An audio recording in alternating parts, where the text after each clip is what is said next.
Hi everyone, my name is Piana and welcome to my video. So, last year I decided to seek out 10 debut YA fantasy authors, and now I'm here to share my findings with you, in order of enjoyment. Crown of Bones by A.K. Wilder. This is a high fantasy novel. It has a very beautiful map at the beginning. That is quite extraordinary. It's told from the point of view of Ash, a young scholar and scribe, and Marcus, heir to the throne and possessor of an extremely powerful phantom. So the magic system in this book is quite interesting. People with magical powers are called savants, and they can summon up these phantoms, these sort of very powerful creatures that they summon up out of the ground, and they can perform various tasks like healers or warriors. Marcus is in possession of an extremely powerful warrior phantom, so he represents the hope for their kingdom, and they have to go on a journey for him to harness his power or something. It got a bit confusing after a bit, which is why this is kind of the book that I enjoyed the least out of all of them. There's also an underwater people called the Ma, and one of them engages in very stalker-like behaviour. A lot of this book is young teenage girls and their hormones, which is why I found it very tedious. There's this pirate dude that kind of pops up a few pages in, and Ash is all like, oh, wow, ooh. And also the Ma girl saw Marcus at some point, and she's like, oh. A lot of it is teenage hormonal contemplation, and I found it tedious. I had a very hard job relating to the characters, which made me sad because the whole world A.K. Wilder created was very good, and the magic system was interesting, and the Ma people who live under the sea, because there's a belief where a branch of religious fanatics sacrifice babies to the ocean, and the Ma are there to collect them and then make them their own. So it made me sad because I really wanted to like this book. Also, A.K. Wilder is the only author on this list who's not a debut author. She is a debut YA author, but she has published other books, other fantasy books, under the name Kim Falconer. I'd never heard of her, but I was kind of expecting for this book to be one of my favourites, given as the author had quite a bit of experience, but unfortunately not. Witherward by Hannah Mathewson. This book tells the story of Ilsa, a girl with magical powers who grew up in Victorian London and who discovers one day that, well, she's not actually from Victorian London, she's actually from an underground magic creature-infested version of London, which is what Witherward is. So it's a kind of alternative London, but with magic. And she is a very important figure in this world. Her parents died in a war, and she was sent to the human world to keep her safe, where she was abused and traumatized by the woman who was supposed to be looking after her. Because of her magical powers, this woman thought she was a demon. The thing I liked about this was Victorian London, because I think Victorian London, or the Victorian age as a general whole, has a great potential for magic, and she, at the beginning of this book, is working in a circus act, and she is the one who basically makes everything work, because the man she works for is a complete alcoholic and struggles to do his bit in the show, so she's there to kind of make everything work.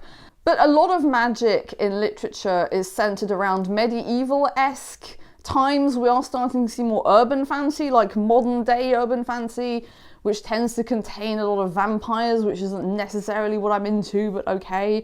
But when it comes to Victorian times, writers tend to lean more towards the steampunk, which is fine, you know, I like a good steampunk novel, but fantasy in Victorian times, I think there's a lot of potential in that. But the reason I struggled to read this book is Hannah Mathewson has a rather tedious writing style, which I really struggled to get my head around, and she goes on a lot. Like, my god, she goes on a lot, especially with the exposition. Like, when Ilsa gets to the alternative London, she is told about the Alpha, who is the head of the Changelings, which is what she is, how she used to be wonderful and powerful and prominent, but now she is disabled and miserable, and how that affects everyone. And she goes on and on and on and on about this. And I was like, yeah, Hannah, I get it. The Alpha used to be great, but now she's fallen from grace and she's miserable and it affects everyone. I get it. And it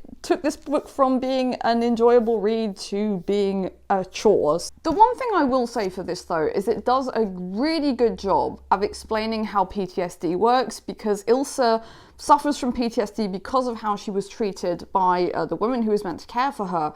And after she leaves that situation, she finds herself thinking, oh, but why am I still being affected by what happened to me? It's in the past. I should just leave it behind me and forget about it and move on. But she can't, because these horrible traumatic memories keep coming back. And I thought that Hannah Mathewson really did a good job of that. Because a lot of people, I feel, don't understand PTSD. Like, they're just like, well, you know, it's all in the past. What happened to you? Why do you keep going back to it? Because your brain keeps taking you back there. And as someone who suffered and still suffers from PTSD, I was very, very grateful for that. So a very good big point for this book. Does a good job with PTSD. Lakesedge by Lyndall Clipstone. This was the book I was most excited about for some reason. And also the one that the cover I like the most. I really love this cover. I think it's beautiful. Shame it doesn't really reflect what goes on inside the novel. This tells the story of Violetta and her brother Arian, now Arian has some kind of magical powers. There are shadows that creep into their home at night, and he has these terrific night terrors. And obviously, Violetta and his adoptive mother's way of dealing with this is to beat the crap out of him, because apparently that's how you deal with stuff like this. Kind of reminiscent of what Ilsa has to deal with in Witherward. Violetta and her brother are discovered by their local lord, Rowan, who decides to take them to his manor because his lake has been corrupted by a darkness that he apparently created but doesn't know how to fix. He enlisted the help of an alchemist girl called Clover, who then enlists the help of Arian to deal with this problem. Violetta, on the other hand, decides to take everything into her own hands because she also has magic, which she gave away to the Lord Under in exchange for her brother's life. This book, honestly, was quite a big disappointment. There were a lot of missed opportunities in this, especially with the Lord Under. We're told that there are two divinities that rule this world. There's the Lady of Light, who creates life and makes things grow, and she's lovely and nice, and we like her. And there's the Lord Under, who is the sort of equivalent of Hades in this world. He looks after the world of the dead, which appears in the form of a forest, and souls of the dead are kept within trees. It's quite a beautiful place, and Violetta does get to go there and see this. The Lord Under can also strike deals with people, like saving Arian from death by taking his sister's magic. But we don't really find out a lot about him, which kind of made me sad, because I thought there was a lot of potential in this character. How did he become the ruler of the underworld? How did he get this role to essentially become a massive forest keeper? The other thing that I found was disappointing was the romance in this. The Lord Rowan and Violetta are supposed to be falling in love, and then they go into a relationship, blah, blah. Rowan is the most boring character. He's so boring. And their romance had no substance to it whatsoever. And these characters just had no chemistry. I didn't really get the whole romance thing. It was just like romance for the sake of romance, and I thought that was unfortunate. The other character I really liked was Clover, who is the little alchemist girl, and again, felt like she was grossly done wrong by the author because she was so much fun and so sweet. She deserved a bigger role in this. The one thing I will say for this book, though, is Violetta has a rather interesting personality. She is incredibly selfless. She wants to do everything herself so that her loved ones don't have to worry about anything. and they can just live their lives and she'll sort out all the bad stuff and make everything right for everyone. And the way it's portrayed in this book is actually quite clever, because her selflessness turns into selfishness because her brother has all these capabilities that she won't let him explore. She refuses to ask for help. Rowan gets very frustrated, Clover gets very frustrated, and everyone ends up being mad at her because she refuses to solicit their help. I really did enjoy that, like how selflessness can become selfishness and how she learns to allow others into her world and solicit help and work together as a team instead of just being on her own trying to fix stuff that she really doesn't know how to fix. And the biggest missed opportunity of all is the darkness, the corruption in the lake, where there's this moment where all these sort of dark creatures come spiraling out of it like a sort of Stranger Things type of way, and then they just disappear for no obvious reason that I could find. Like, I think there could have been more potential in the corruption in these dark creatures or shadow things. A lot of stuff that could have been explored more than it actually was. So yeah, it's a decent novel, it does certain things right, but a lot of missed opportunities, well, is unfortunate. Sing Me Forgotten by Jessica S. Olson. This is a book I've already talked about. It is a gender-bent retelling of The Phantom of the Opera, and it's interesting. So it follows the story of a girl called Isda, not to be confused with Isla from Witherward. I do get annoyed though with like, all characters in these novels now seem to all have the same names. Like, they're all called Ren or Ilsa or Rowan. My god, I'm so sick of seeing Rowans. There are other names in the world, people. So Isda was cast into a well at birth because she was disfigured, and disfigurement in this world means that people have a particular kind of magic. They can use the elixir from people's cores to perform magic, and elixir is what contains people's memories in this world.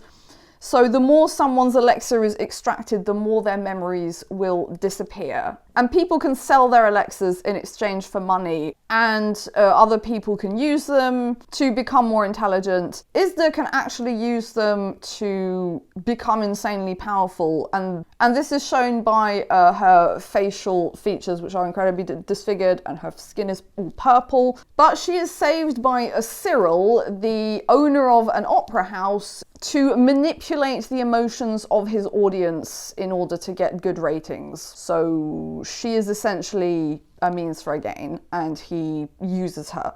One night she discovers a boy who is there as a janitor singing in a corridor, and he has the most beautiful voice she's ever heard, and she can actually see images when he sings, not just emotion. Like, she can't just feel emotions, which is what she can normally do. So she decides to train him how to sing, and she also finds out that he had a little sister who was the same as her and who was murdered, because, yeah, people like her are murdered in this world. And then what we get is her descent into evil, which I thought was interesting, to see like how a character who is so pushed aside by society to the extent that her kind are murdered in their cradles, to becoming a monster that the world actually believed that she was, and recognizing this and choosing to step away from it.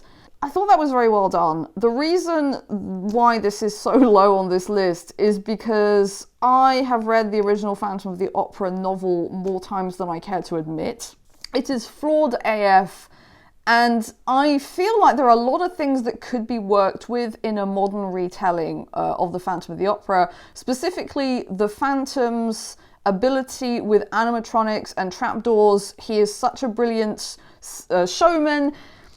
And the other one is Raoul's behaviour, because Raoul is not as nice as Andrew Lloyd Webber made him out to be. But I'm yet to see that in a retelling. I haven't read or watched that many of them, but maybe that's something I should look into. So Sing Me Forgotten by Jessica S. Olson. Not bad. Pretty decent for a debut novel.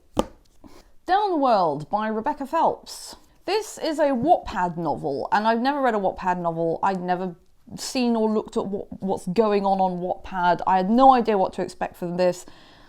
This is the winner of the Watty Award, apparently. Whatever that is, the award for books on Wattpad. I don't know anything about Wattpad. But honestly, this book was interesting. It tells the story of Em, whose brother died, I think, 3 years before the book is taking place, and she blames this boy called Brady for it happening. And she discovers in the basement of her high school that there are these strange doors, and when you walk through them, you get sucked into an alternative world. So a world that is similar to theirs, only there are kind of slight changes, which was nice because I hadn't read anything about alternative universes before, so that was nice. That was nice and refreshing. It's more, I think this belongs more in the sci-fi realm than in the fantasy realm, but okay. But things start going very wrong in her world when they find out that this girl whose parents died decided to go into an alternative world where her parents weren't dead and bring them back into her world. And this sets off limitless chaos. Things start changing and it starts going very, very wrong. Em discovers that her mother is somehow involved in the creation of these doors, and she starts looking into the people and the science behind this. She also discovers that her brother isn't dead, but trapped in a sort of transit world that links all the other worlds together. It gets very, very rich and intricate, and I did really enjoy this. Rebecca Phelps didn't really add anything that I'd never seen before to the alternative universe realm, but this was really enjoyable. There was a lot of things she did right, like the psychology of the characters, the emotions, how they work, how they feel. The book has a nice flow to it, so honestly, this one is one that I very much recommend. Down Comes the Night by Alison Saft. I also made a video about this one. And yes, we have a main character called Wren. Again. So Wren is a healer in the army and her nation is at war with a neighbouring nation. And after being kicked out, she gets summoned to a neutral realm where her healing magic is utilised to heal some of the staff that have fallen very ill and have died in this guy's manner. And she discovers that the man she is supposed to heal, this guy called Hal, is the most dangerous and feared warrior from the nation her land is at war with. And she starts having questions about whether or not she should actually heal this man. And things get interesting.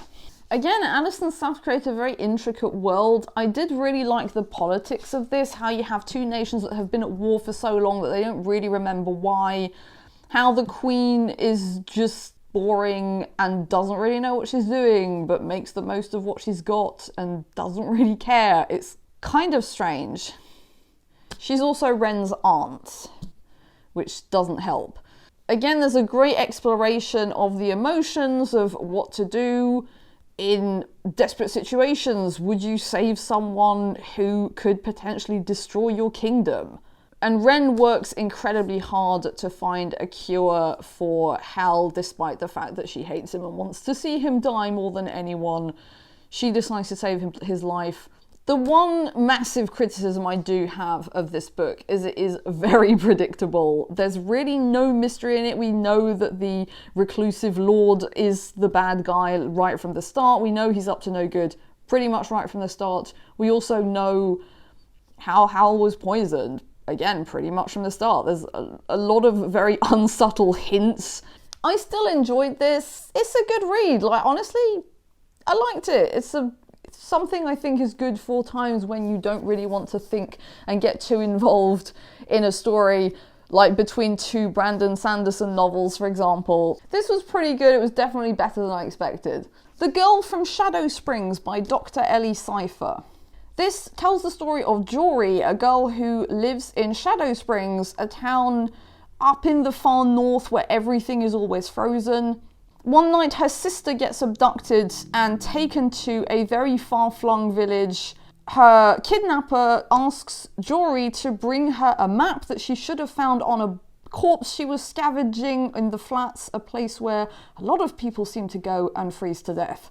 However, Jory doesn't have this map and doesn't know what the hell this man wants and what's going on. She's helped by Cody, who is from the south, but very, very knowledgeable when it comes to northern folklore. They travel through snowy wastelands where they encounter a very rough group of people who seem to just want to murder everything that walks into their vicinity. Narwhals breaking through sheets of ice, deadly elks, and obviously freezing cold wastelands, where it takes an awful lot of will and knowledge to survive. Until finally she gets to where her sister has been taken and discovers that all the stories about ice witches creating eternal winters are true. So this is an interesting spin on the ice witch legends of the north. It is so well written, like I so enjoyed this. Ellie Cypher did a tremendous job of just suspense, and the writing is witty, and also it's told entirely from the point of view of Jory in her personal slang, which I thought was a very nice touch. And it really goes into like sisterly love and how the contrast between Jory, who has grown up in this horribly harsh, cold, derelict world, and Cody, who's from the south and whose brain is full of fantasy and these stories, and he only kind of sees the positive side of things. He is the very definition of toxic positivity, even in a frozen wasteland where if he falls asleep too soon he will freeze to death. It takes a special kind of writing to pull off a character like that without them becoming annoying. I did, however, feel that the Ice Witch could have been worked on more. We get her backstory and how she became the way she was. We also get a hint that the elk was sent by her, but that's never explained. There's also a forest, a petrified forest with trees that they go past in the beginning and then they go back there at the end. And they see this kind of light, like white glowing creature walking in between the trees, and the trees are said to be petrified and turned to stone. But again, this isn't gone into at all, so there were a few things that could have merited a better explanation, more work on, but overall this was thoroughly enjoyable and I was hooked from beginning to end. Very much enjoyed this. The Girl from Shadow Springs by Dr. Ellie Cypher. Brilliant. Okay, now we're getting into the top 3, the really, really good ones. A Dragonbird in the Fern by Rueckert. This is also high fantasy. It is told entirely from the perspective of Princess Giara, who is sent to a foreign land in an arranged marriage for an alliance. She has to investigate the murder of her sister Scylla, who was the bride originally intended for her husband. And in this world, or at least in their kingdom, when someone is murdered, their spirit comes back to haunt their relatives in a very violent way. So time is ticking for her to find out who her sister's murderer is, because her ghost is attacking her and her family. And we learn at the beginning of the book that this can get very dark indeed. She also has to deal with being in a foreign land where she doesn't speak the language, doesn't understand the customs, and needs to speak to her new husband through interpreters, and how it's definitely someone from her husband's court who is planning to potentially destroy their kingdom and who may or may not be her sister's murderer. It gets very interesting. The magic in this comes from the land. It comes from what they call watchers, and watchers are of stone, of water, of air. They have these like magical bracelets that or like jewels that they wear that they can never remove. When a watcher chooses them, they can never remove that. So she is chosen by 3 watchers, which is extremely rare, because she has a big role to fulfill. And what I absolutely loved about this book is how Rueckert deals with the fact that Giara is sent to a foreign land, and how she deals with not knowing the language, how easy it is to manipulate her because she doesn't know. And as she does learn, how she begins to turn that to her advantage and start manipulating others into believing she has less understanding of what's going on than she actually does. As someone who is bilingual, I very, very much appreciated that. The other thing I really loved about this is there is a story of romance and where there is absolutely no conflict. Thank you, Laura Rueckert, for proving that it is possible to write a lovely story of romance where the two lovebirds don't spend their time fighting until they work their problems out. So Giara and the king just get on with each other from page 1. They just like each other, they respect each other, they're kind to each other, they're both really kind characters, and it's so refreshing. And the conflict comes from like outside of their relationship, which I thought was so nice, because her being in a country where she doesn't understand the culture or the customs or the language, there was a lot of potential for conflict between her and her husband. He could have resented her for not understanding anything. But he doesn't, because he's really nice. I also like the way this book dealt with rulers as a general whole, because there is a big difference between Giara's original kingdom and her husband's kingdom. And when she leaves her kingdom, she asks her mother, like, how will I be a queen? You know, I don't know about being a queen. I don't know what to do. My sister was the one who was supposed to be queen. My brother is the one who's supposed to take over from you. How am I supposed to do this? And her mother's just like, don't worry. We didn't know what we were doing either when we started. But the people can be very forgiving. And it's kind of the same for her husband's nation. They work very much alongside the people. And I really like that, because they are respected as being humans and not divinities. Like, they are the king and queen, and okay, sometimes they mess up, but the people trust them to do the right thing. And I don't know, it just had this lovely, nice, warm, fuzzy feeling to it, which was so nice. Thank you, Laura Rueckert, for this adorable novel. I loved it.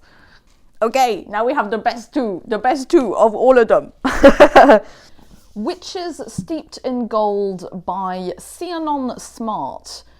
This tells the story of Araya, who is the daughter of the previous queen of their land, which is called Aika, and her people have been enslaved. She grew up in a prison, and she's about to be freed to go work for the new ruler, the family who took over from hers and enslaved her people, the Doyen Carriot. And she starts working with Doyen Carriot's daughter, Jasmine, to end her rule, because she is an evil ruler who uses the magic of her people in sacrifices in order to become more powerful. And that includes her own daughters.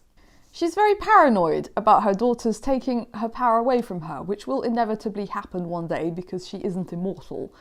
The world building in this is extraordinary. Ciannon Smart is a Jamaican author. She is from like Jamaican heritage, and she inspired herself from Jamaica to create this novel. I love stuff like this. I'm from Western Europe, so I read a lot of fantasy that resembles very much what Tolkien put in place. But it's nice now that we're getting so much more variety from Middle Eastern authors, African authors. Chinese fantasy is very popular right now, which makes me happy, because it was very popular in the early 2000s. We had a lot of Chinese fantasy movies in cinemas, and that just stopped at some point, which made me sad, because I really enjoyed them. So yeah, reading stuff like this, it's very interesting to see how other nations work with fantasy, and because they have different rules and different themes to us. And that's fascinating. So I'd never read a Jamaican-inspired fantasy novel before. This was the first to me. It's really good. Again, extremely intricate world building. Reading this, it really felt like reading a genuine fantasy novel and not a YA novel. Like, this would work as a genuine fantasy novel up there with the best fantasy authors. So this is the first book in a series. The part 2 is going to be released in July, I think. So I am definitely going to be following this author and what she does next, because her writing is extraordinary, and I strongly recommend this, even if you don't like reading YA. As I said, it didn't feel to me like I was reading a YA novel. It's longer than YA novels usually are, and it's about 500 pages.